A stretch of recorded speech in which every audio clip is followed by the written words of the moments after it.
So the Cybersecurity and Infrastructure Security Agency has issued a, quote, heightened awareness warning about potential hacks amid tensions between the U.S. and Iran. And this comes just days after a U.S. government website homepage was briefly altered with pro-Iranian messaging and an image of a bloodied President Trump on display. That hack followed the U.S. killing of top Iranian General Qasem Soleimani. So CBS News could not confirm who exactly was behind the hacking of the government website, but Phil Ingram is joining us now. He's a former British military intelligence colonel to talk about this. So, we've been spending a lot of time talking about the more obvious ways in which Iran could fight back, but this is something completely different. The Department of Homeland Security is warning organizations about a possible hack from Iran. What does this tell us about Iran's capabilities? Because often we hear warnings about Russia, maybe North Korea, maybe China. I don't know if we hear so much about Iran. Iran's got quite a sophisticated capability, which they developed after the Stuxnet attack on their uranium centrifuge capability in 2010, or they identified it in 2010. It had probably been operating in their systems from 2009.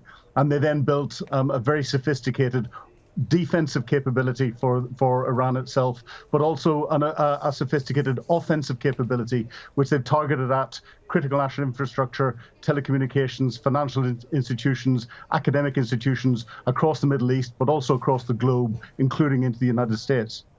So back in October, Microsoft said that an Iranian government-linked group tried to hack the 2020 presidential campaign. Can you tell us more about Iran's history of cyber attacks?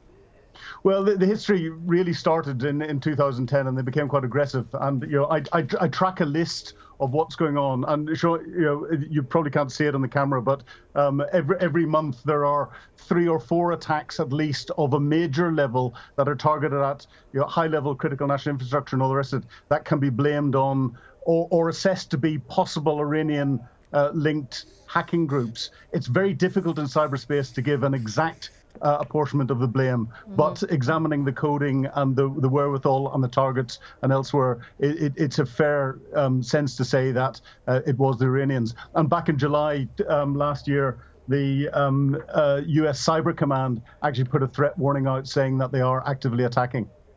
I had heard that part of the challenge when it comes to Iran and its hacking capabilities is that that when it comes to investigating the source of a hack, you look for signatures, and Iranians learned a lot of their techniques and tactics from the Russians, and so often their signature looks very much like the Russians.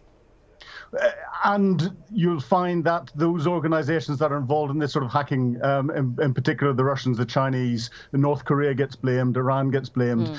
You'll find that they will use each other as plausibly deniable outlets. So again, it makes it even more difficult to give an exact apportioned blame exactly as to who's done it. So the Russians may be using Iranian groups to target for Russian purposes. Iran might be using North Korean groups to target for Iranian purposes, but the signature comes from the country it's come from. So that just adds the confusing picture. And therefore, it's very difficult then when you're looking at your reaction to apportioning blame for what's going in on. You can make an assessment and think it's come from there, but you don't necessarily have the hard proof to say, and therefore we are going to do this back to you. Yeah, you can't help but to feel particularly vulnerable. Is there any way that ordinary people can protect themselves? Well, ordinary people, it's making sure that your operating systems are up to date, that you've got the proper antivirus software, that in an ideal world, you access the internet out through what's called a virtual private network. You make sure that you change your passwords. You're not using the common passwords, because the Iranians will do spray password techniques. They take the top 50 most common passwords and just fire them out there and see what networks they can open up using them.